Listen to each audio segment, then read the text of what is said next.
When I heard the knock and looked out my peephole, I figured there must have just been something wrong with the mirror reflection or something. Not the craziest thought.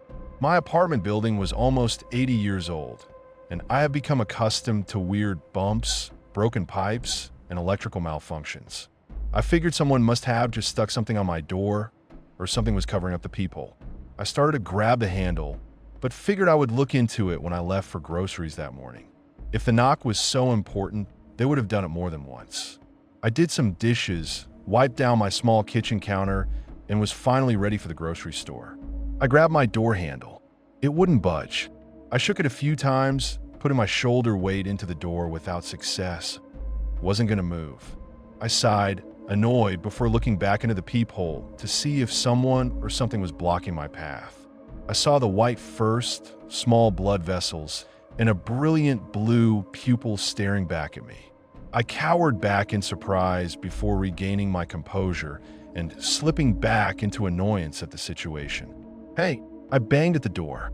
"Can I help you?" Silence. I looked back in the peephole and was met with the same surprise. Even though the eye had already taken up the entire view when I first saw it, it somehow felt even closer this time. "Buddy, get out of the way of my door, or I'll call the building manager." Silence again. I looked back into the peephole to be met by the same eye. I squinted, straining my own eye. This eye was wrong. Sure, all eyes are round, but this one was too round, like a circle. There was no eyelid. Hell, I don't think the eye had even blinked once. The little veins around the pupil seemed to pulsate, the red appearing more black when the veins got larger before shrinking back down and appearing rose-colored. "Hey, I'm going to call the police if you don't cut this out." My voice lacked the sincerity I needed. I looked through the peephole again.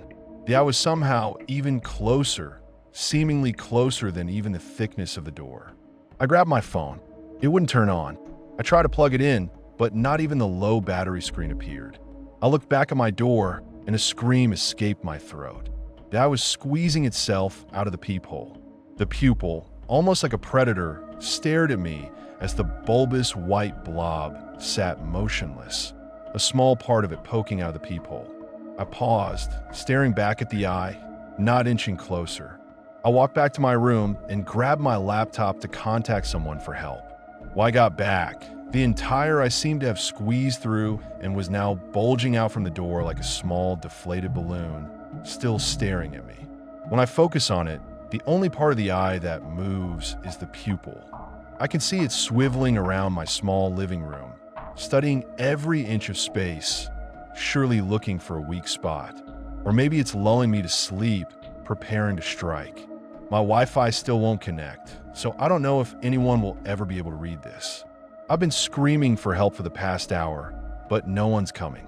My phone is still disconnected, so I really have one option left. I decided I won't go willingly. I grabbed my tennis racket. I'm gonna find out if this thing bleeds. The grip creaked in my hand, rubber tacky with old sweat and summer dust. I hadn't hit a ball in months, but the racket had slept behind the couch like a dog who still recognized his name. The strings hummed when I flicked them. The eye's pupil slid to the racket head and stopped. It knew what a net was. "You see this?" I said, ridiculous because it had no ears. "Back off." The air near the door had a cold, brisk, hospital feel. Chemical clean. My breath came out in tiny, misty ghosts that vanished halfway to the eye. I nudged closer, toes curling against the gritty runner rug I should have beat out weeks ago. The eye didn't blink. It didn't have to. A slickness gathered along the white bulge where it squeezed through the brass peephole like a peeled grape being born wrong. When I swallowed, my throat clicked. "Okay," I said, strictly to quiet myself. "I'm going to knock, not from the hall, from the bathroom." I pivoted so hard my knee barked. Water dripped from the tub tap in a metronome I knew wasn't mine. I always tighten it before bed. Each drop hit porcelain with a ping that sounded too high, like a recording played slightly faster. The mirror over the sink was fog from nothing. I didn't run the shower. "Focus," I told myself. The eye made a thin, rubbery sound, like a suction cup yawning, its perimeter flexing where my door's peephole had become a soft, red-rimmed grommet. The smell sharpened. Saline and pennies, a faint bite of antiseptic, and under that something sour like old dish sponges. I eased closer. The pupil tracked the racket again. A glint slid along its glossy black. I could see myself tiny and warped inside it, my little silhouette with the racket lifted, a fighter in a raindrop. Something tugged at the edge of my memory. A post-it note. Yellow. Messy printing. I saw it in my mind stuck to a cabinet door that I always bang with my hip. I slotted the racket under my arm, stepped to the kitchen, and opened the cabinet where I keep coffee. Inside, stuck crooked to the wood, was exactly what I pictured. The post-it I'd found when I moved in and never bothered tossing because it made me laugh. Unit 3B, do not touch viewer. A phone number and a scrawl beneath. Case hashtag 1978. I'd posted it as a joke to myself, like the building was haunted by an HOA. I peeled it. The adhesive came off gritty like powder glass. I thought of the eyes' little veins swelling black, shrinking to rose. 1978? It was the year the building had been modernized per the brass plaque in the lobby that always hung at a slant. Back at the door, the eye had pressed further. The peephole plate, faded brass, greenish edges, bowed out a little, screws straining. Stop, stop! I snapped like it could obey.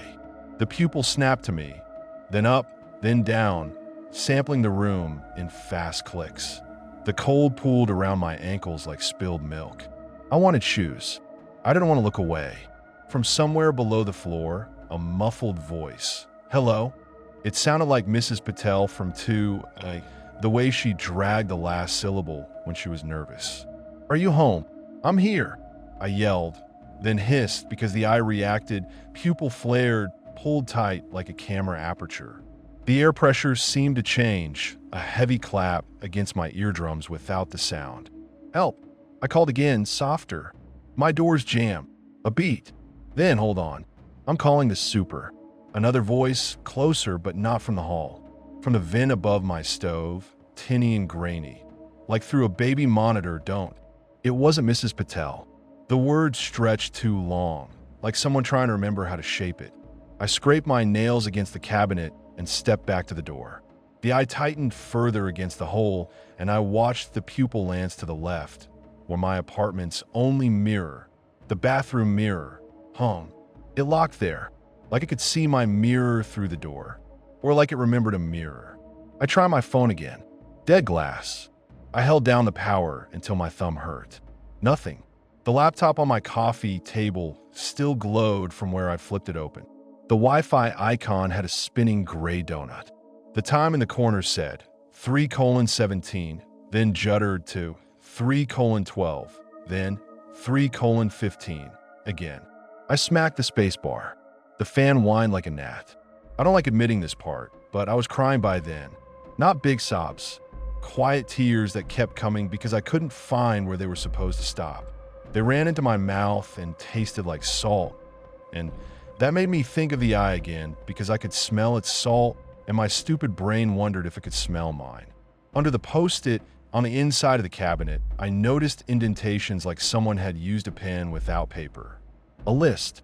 When I angled the cabinet toward the window's gray light and skimmed my nails over the grooves, letters rose.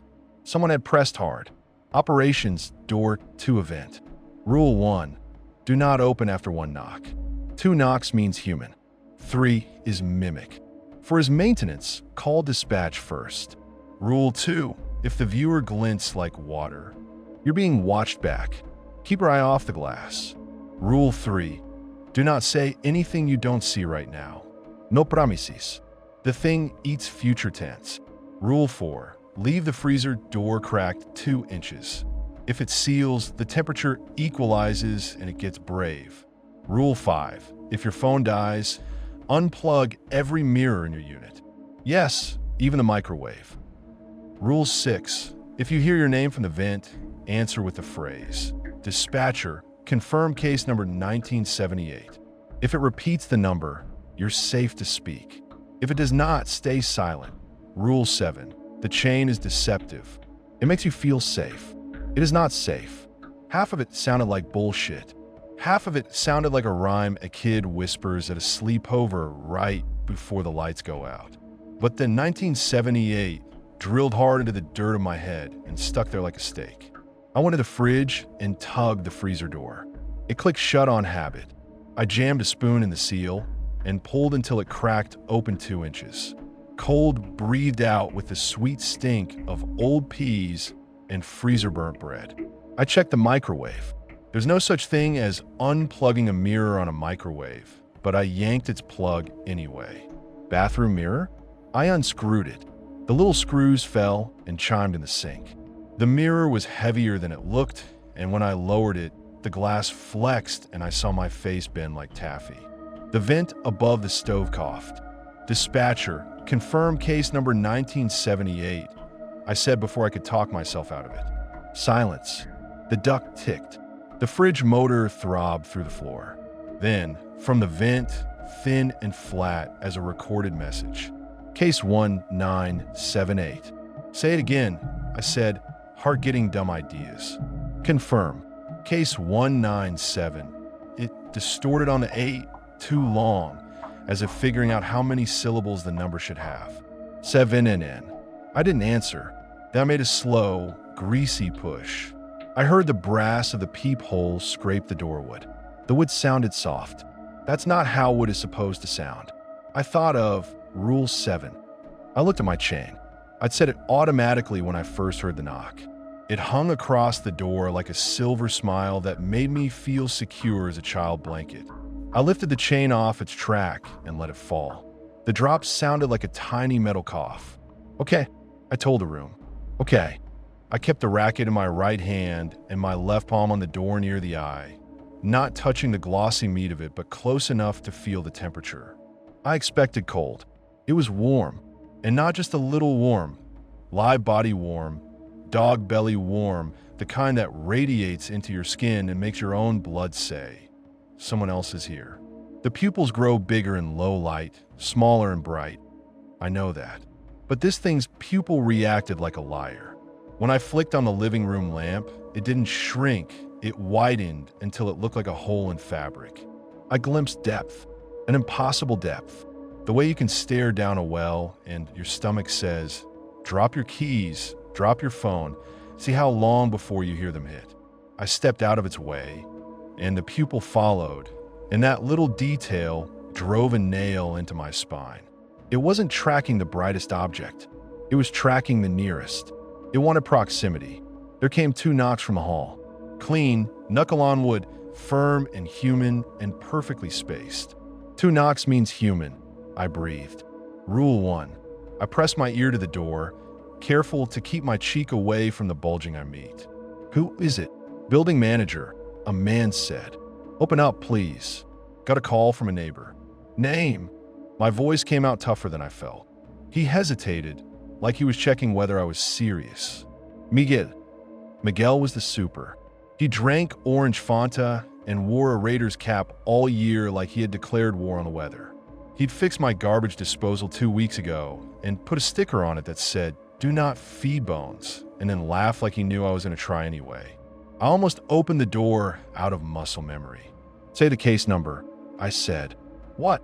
Shout the number through the door. Case number. He paused. Then, annoyed, lady, I don't know what you are. 3 knocks. Same cadence, a touch too patient.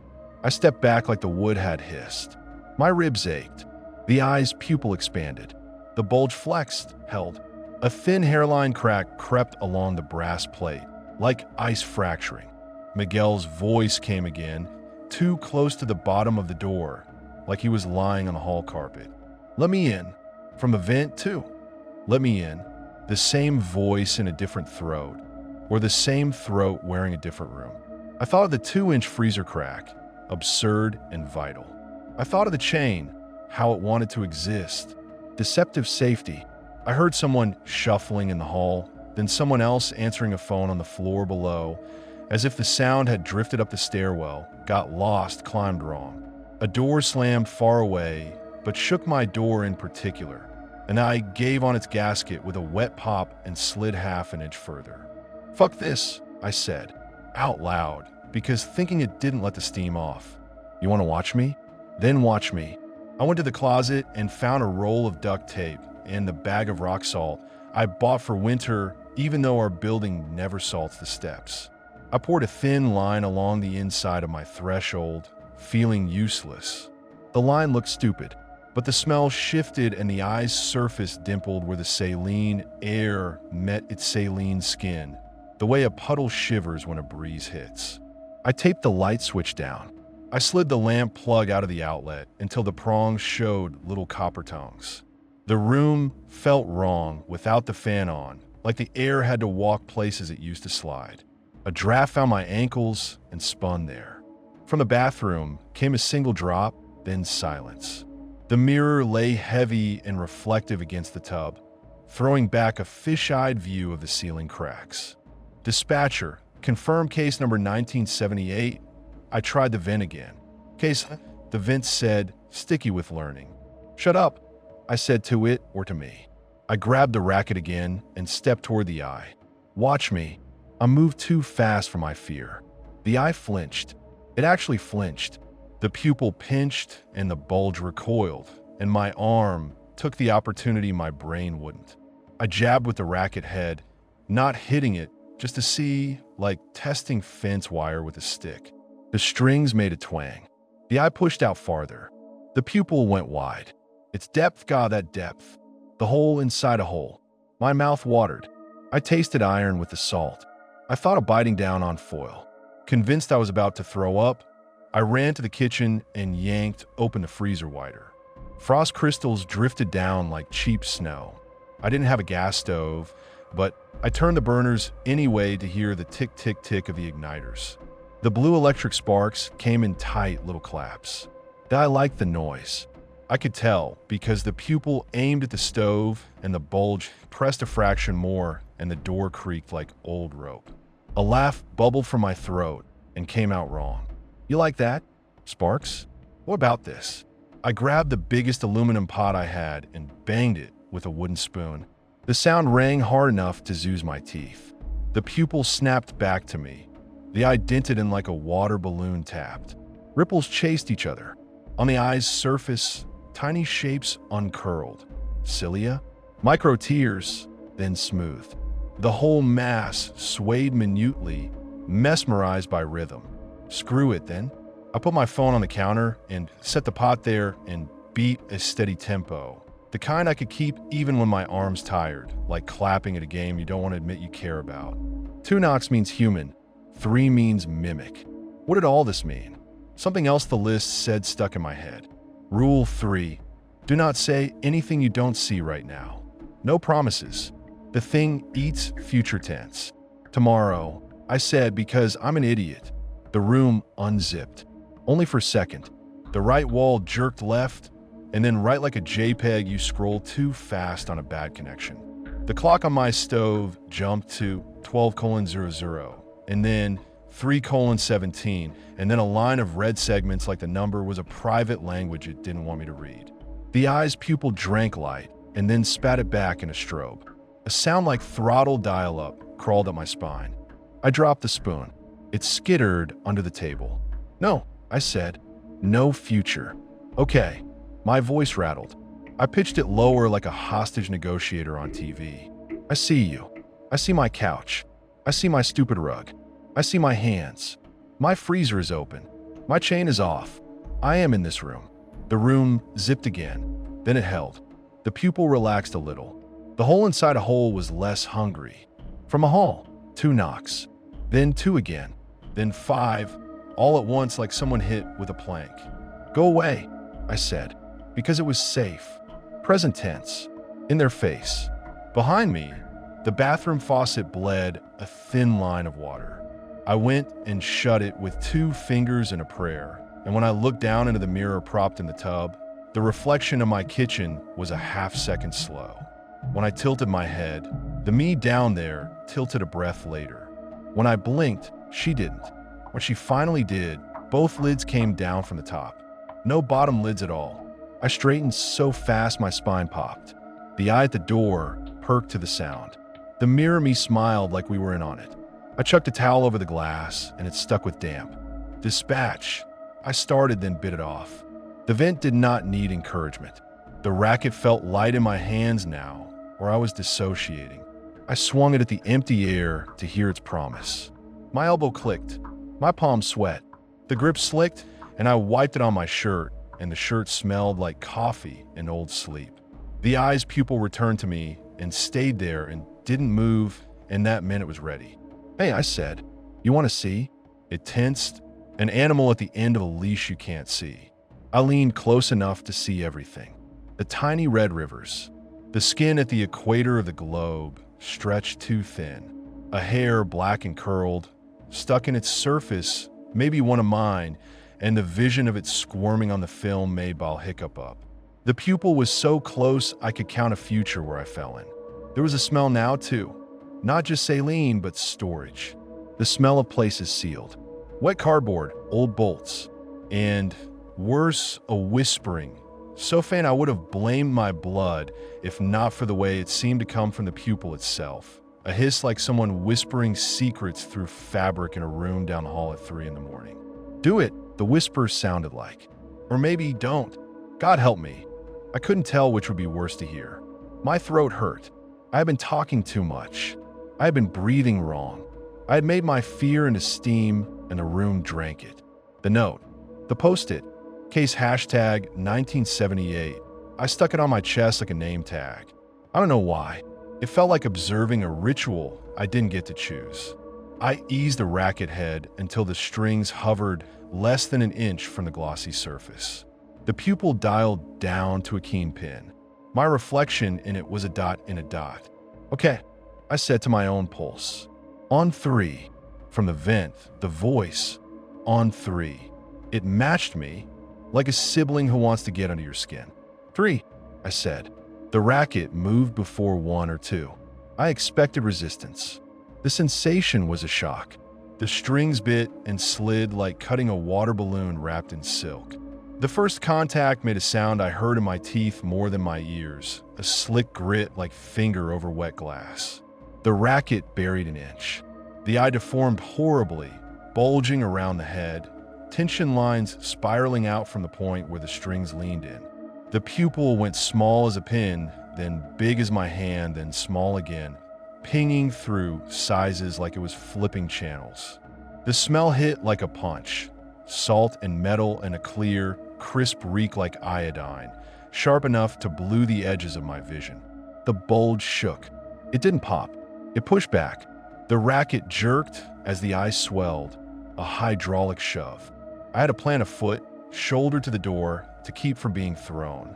The strings squealed. A drop of something clear, streaked with faint yellow, formed at the lower edge and quivered, then fell and hit my toe. It was warm. It burned like a jellyfish sting. I yelped. The freezer exhaled cold, like it was trying to be helpful. From a hall, clatter, keys hitting floor, a scuff. Then, plainly and close, "You're hurting me." It said it like Miguel. He'd used that exact tone when he'd smashed his thumb under the disposal, half joking, half scolding the metal. "You're not him," I said, tears burning because I hated pain voices. I shoved harder. The racket strings bit into the eye's membrane and found purchase, or at least a place to gouge. The bulge rotated inside itself, a movement that violated geometry, and the peephole plate screamed, metal on old wood dragging. Tiny splinters trickled to my rug. "I'll let you in," the vent said. "I'll let you out." I sliced again, lower, the racket angled like a scalpel. A seam opened, not a tear, not like a balloon, more like a controlled incision after which the material decides to grow a mouth. A thin trickle of fluid arced, clear to clouded in the air, and hit the salt line on my floor. Where it touched, the salt foamed into a mess like toothpaste squeezed from nowhere. The eye reeled. That was the first good thing all morning. I could use that. I dragged the salt bag closer with my foot and poured a thick U around the threshold. I slapped the bag up against the base of the door. The eye did not like this. The siren feeling returned, the almost sound, and every hair on my arms went statusy. The lights tried to be lights, even though I'd taped the switch, The bulbs themselves hummed in their sockets, small and eager, and blue sparks tapped the empty switch like flies. The mirror under the towel breathed once. I heard fabric sigh. "Stop," a soft voice said, and because it was soft, I almost did.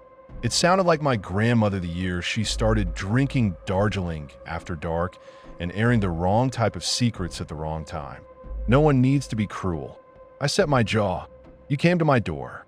The eye's pupil pulled off center for the first time, drifting like a lazy bubble until it touched the lower rim of the iris.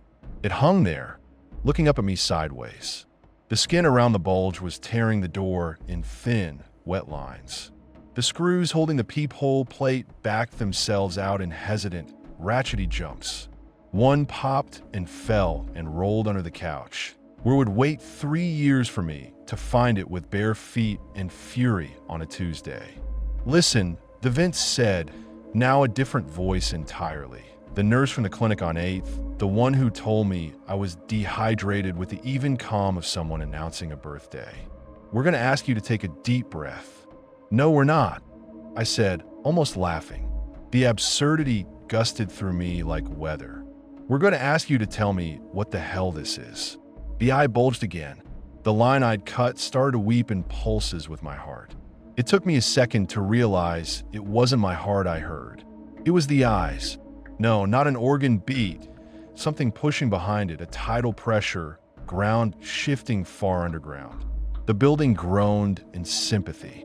The freezer door adjusted itself with a tiny creak and almost shut. I jammed the spoon deeper. Rule 4. 2 inches. Don't let the cold equalize. Brave, that was the word. It got brave when the air was uniform. It preferred a gradient. It liked edges. I stepped into the kitchen and grabbed the long wooden stirring paddle I use for chilly nights. It wasn't a weapon, but everything is if you choose it. I returned to the door and prodded the seam. The eye wavered. I could see layers. A translucent film overgel over a darker center that made me dizzy to look too long at. The pupil thinned to an ellipse. The whisper noise turned into a crowd talking in another room with the door barely cracked and everyone trying not to let the host hear. "Tell me a secret," the vent said. "No, tell me the one about 3B. Now the voice was my own, not recorded wrong.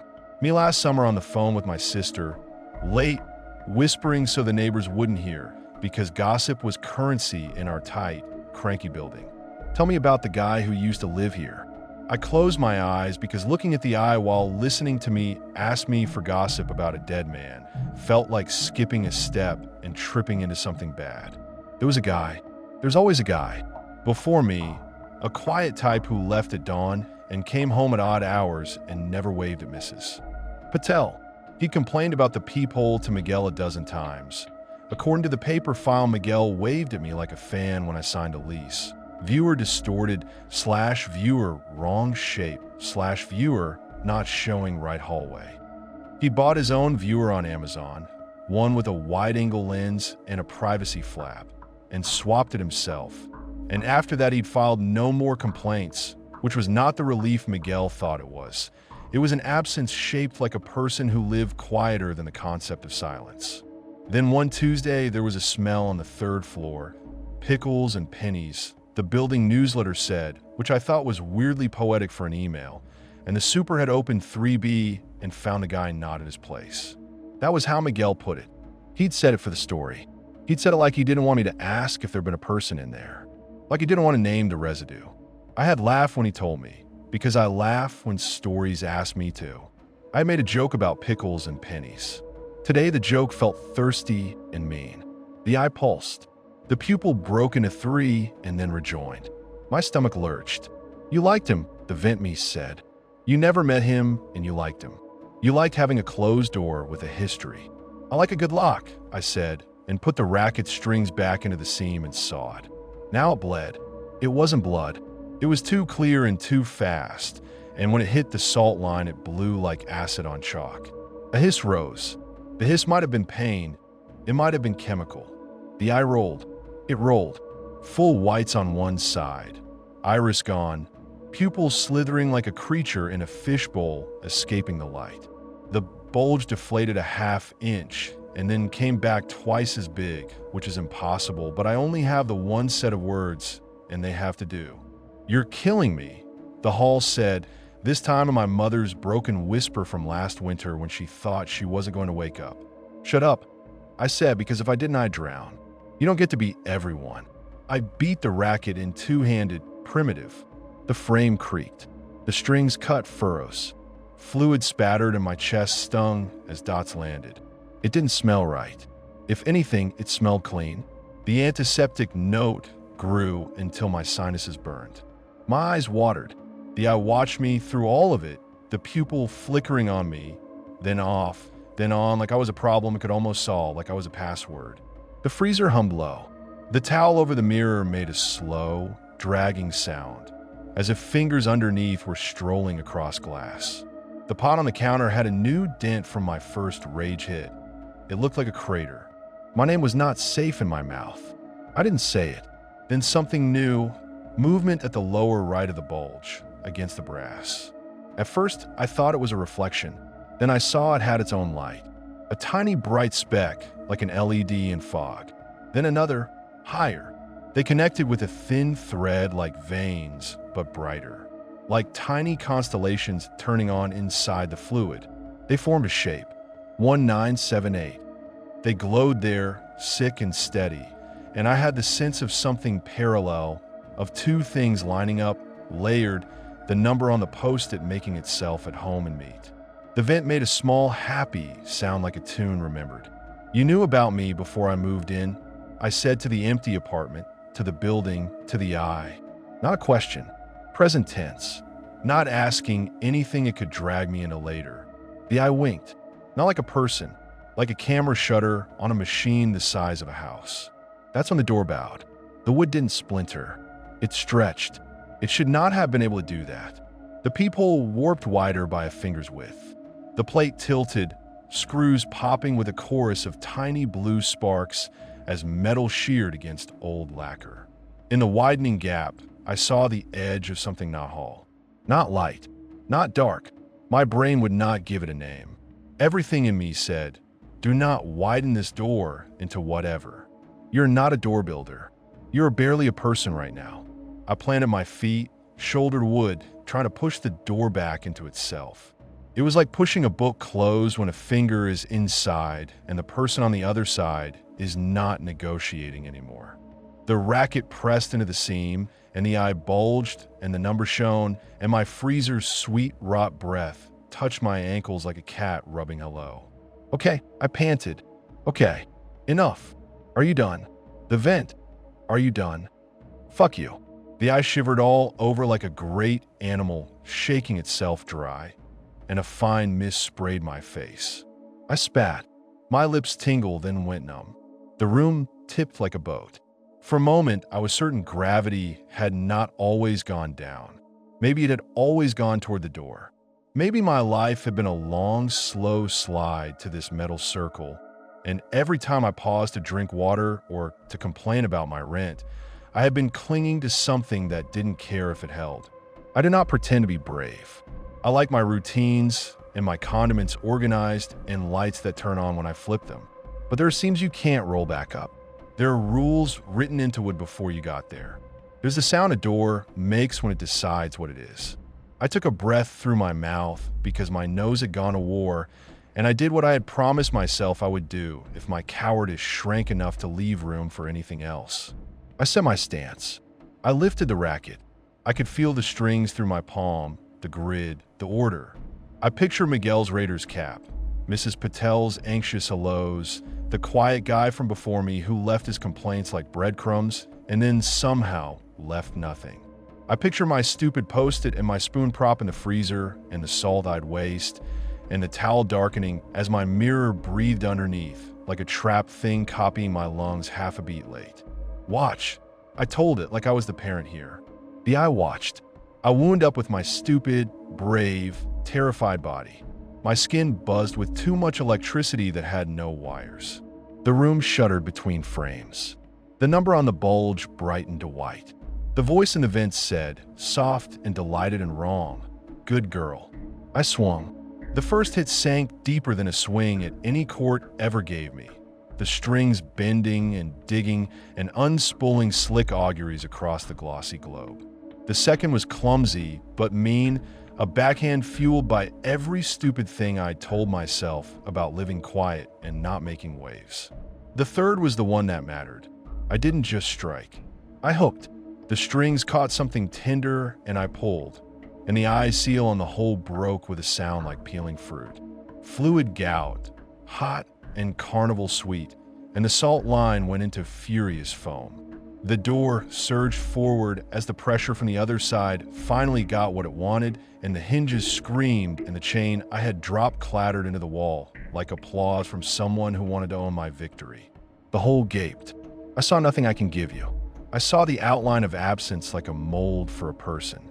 I saw the color of hospitals at night and the taste of static and the geometry of rooms you only visit in a fever. I saw my reflection inverted so my teeth looked like a piano buried wrong. I saw a stairwell that led back to my own kitchen with me, standing there holding a racket with more wheels in my eyes than should fit in one skull. I saw the freezer door from that angle, and it was a mouth too. I saw the number again, reversed this time as if printed on a window, 8791. I saw a hand, not mine. It looked almost human until you noticed there was only the one. It reached. I screamed, finally for real. All the little cries I'd been saving came out like a chorus. I jammed the racket into the hole as if I could brace the world. The frame bent. The eye shrank all at once, tiny as a bead, then shot like a pop kernel back through the hole and out of sight. The fluid stopped. The silence rolled back in like tide. I froze for a count that felt like 3 hours and maybe was. The vent panted like a jogger. The freezer clicked. The towel in the bathroom made a sound like weeping and then quit. The strings of the racket hummed a little from the last motion and then calmed.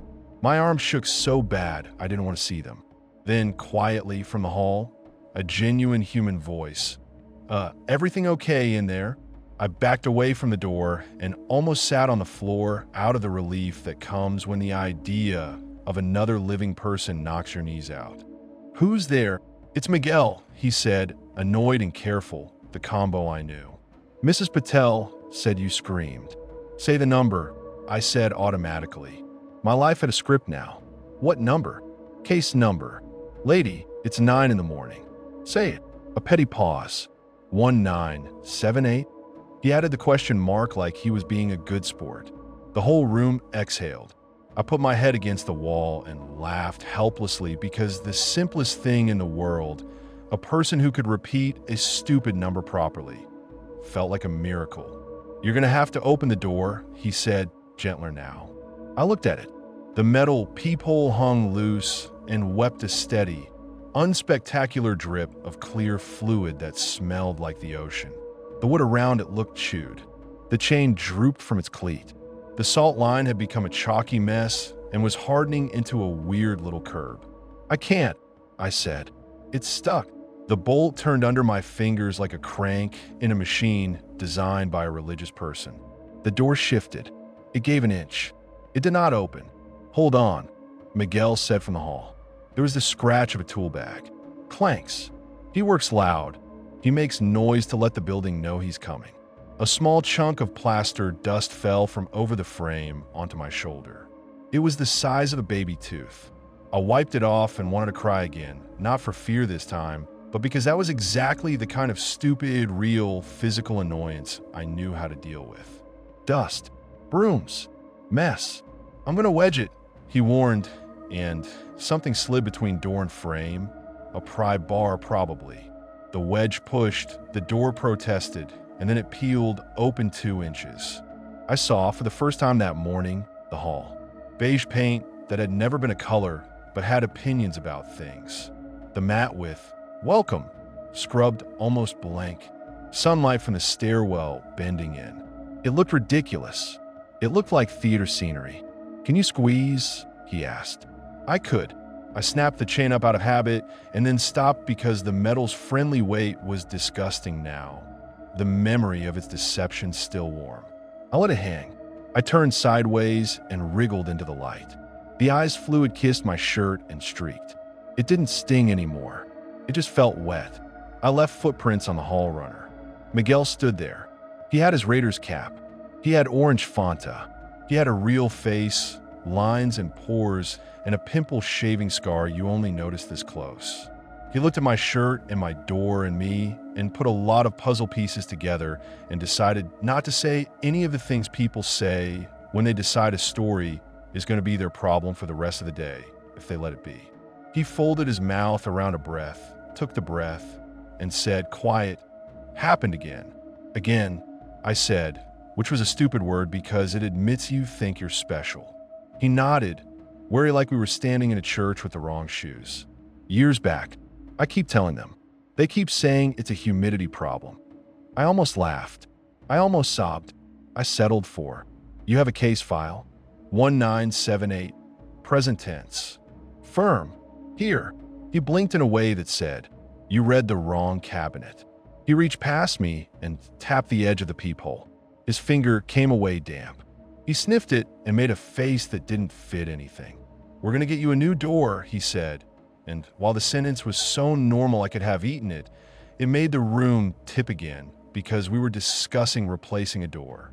Like a door was the problem.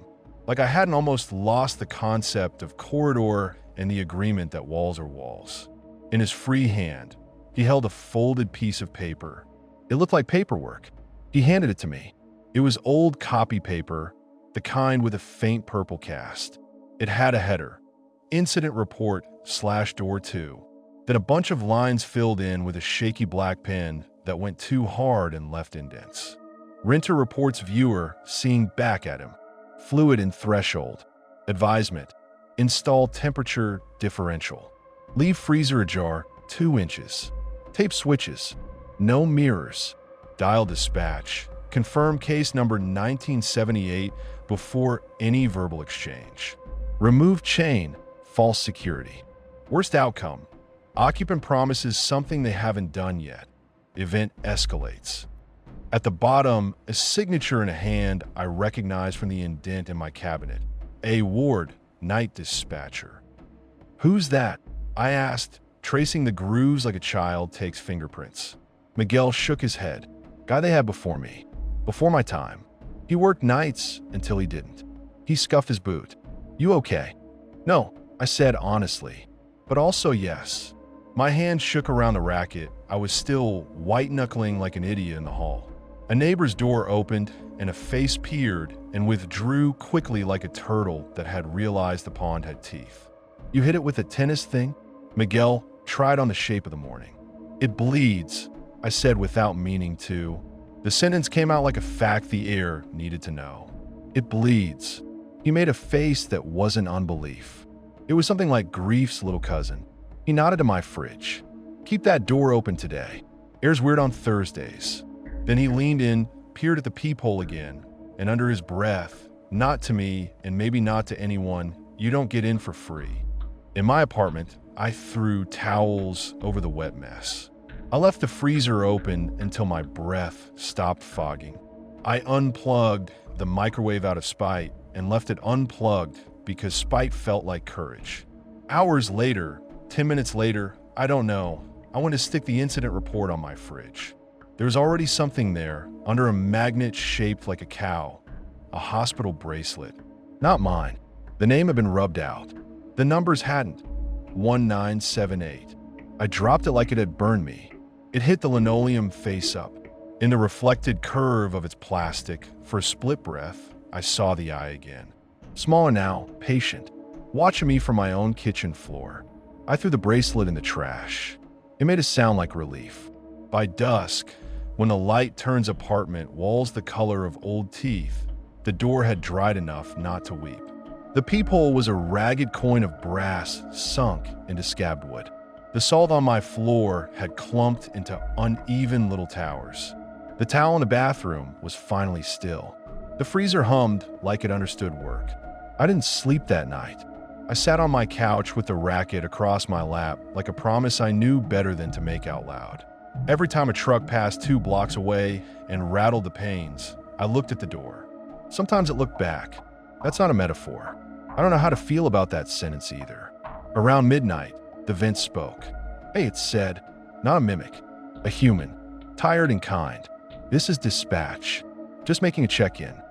I stood and walked into the kitchen and leaned my head toward the vent like a plant toward light. Confirm the case. Case 1978, he said, and the 8 was clean. You did good. Don't let anybody tell you different. How many times? I asked before I could stop myself. The worst thin question. He didn't answer for 4 breaths. I counted them. The freezer door clicked once, twice, finding its position. Fewer than you think, he said. More than it should have been. Who are you? A laugh, small. I'm the one the eye can't eat because I've got no future to promise anymore. I leaned my head against the cool tile and huffed a laugh that hurt. That's the most depressing superpower I've ever heard. Yeah, well, a pause. You keep the book. What book? In the cabinet. You found the rules, so you found the book. Ask it a good question while it's tired. I went to the cabinet. Behind the sugar and beans sat a fat, cheap-bound ledger I had never noticed. It had sticky edges and a coffee ring. On the first page, door 2, incident log. Entry 1 dated 1978. Hundreds of entries. Some light as jokes. Some dinted like the writer had cried through the pen. It wasn't a book the building had made. It was a book we had made. What do I ask? I whispered. Something you can live with knowing, the vent said. And don't make it about tomorrow. I flipped pages. I saw notes hard pressed into the paper about freezer doors and mirror towels and the chain as a liar. I saw a sketch of an eye with arrows. I saw, under 3 different hands, the same line repeated. If it promises you safety for a price, don't haggle. Shut the freezer and you'll know why. I shuddered so hard my knees knocked. I wrote my own line near the bottom. The last entry, it bleeds. Not a poem, just that. Dispatcher. I said, what happens if the chain is on? A breath through teeth. It learns the size of your trust. Then it brings you something that fits. That did it. That was my limit. I closed the book with a clap that made dust jump. I brushed my teeth because the day had left a film. I stared at the mirror towel like the face of God and decided, generously, he didn't need to see me tonight. I set the racket by the door like a faithful hound. I left the freezer open 2 inches and wedged the spoon again when it slid and almost sealed. We don't get bravery. We keep the gradient. We stay here. At 3, when the building had the fragile quiet of a stage between acts, a single knock came.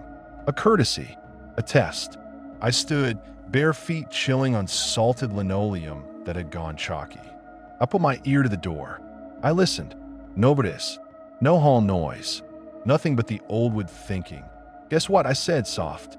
I leaned back, bent my arm, and felt the strings grid under my palm. A comfort more honest than any chain, more faithful than any note. The eye wasn't there now, but it could be. It could always be. It would always be more round than round.